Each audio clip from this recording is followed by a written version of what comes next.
Hello guys. 1층 문이 닫힙니다. 쇼핑. जाडो छ धेरै जाडो छ नि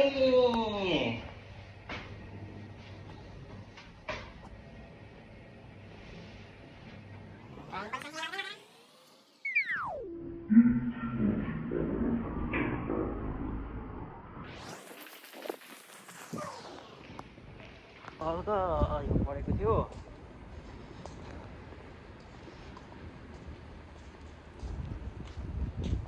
बस्ने फुलिङ यही हो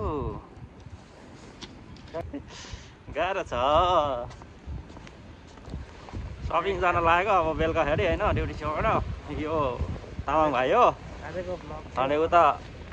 दुईजना जोशी भाइ र बस्नेत भाइ म पनि बस्नेतै हो यहाँबाट चाहिँ अब बजार जानलाई चाहिँ हामीलाई लगभग 5 मिनट जति लाग्ने हो भएकोले अहिलेलाई चाहिँ भिडियो स्थगित गरौँ है त एकैछिनको लागि घसी माछा हो हिजो राति हिउँ परेर एकदम ठाटो जमेको छ एकदम ढाड जोगाएर हिँड्नु होला यो हाम्रो बजार जाने बाटो हो यतापट्टिको यो ठुलो कम्पनी 365 दिनै चल्ने कम्पनी हो यो चाहिँ कहिले बन्द भएको थाहा छैन यहाँदेखि चाहिँ हाम्रो बजार सुरु भयो कम्पनी छैन यहाँबाट यो अन्तिम कम्पनी हो हामी लगभग 2-3 मिनटको बाटो हिँडेर आयौँ गाइजहरू हिँड्दैछन् आज र भोलिलाई चारो खोज्नलाई हिँडेको अरे सर्वप्रथममा साथीभाइहरू अब त्यो पराको त्यो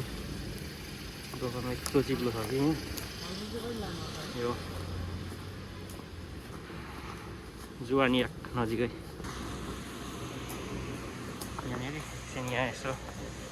कार्यक्रम गएर र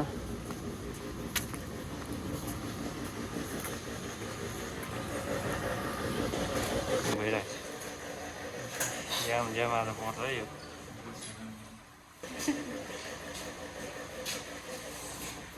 यहाँनिर काउन्टरमा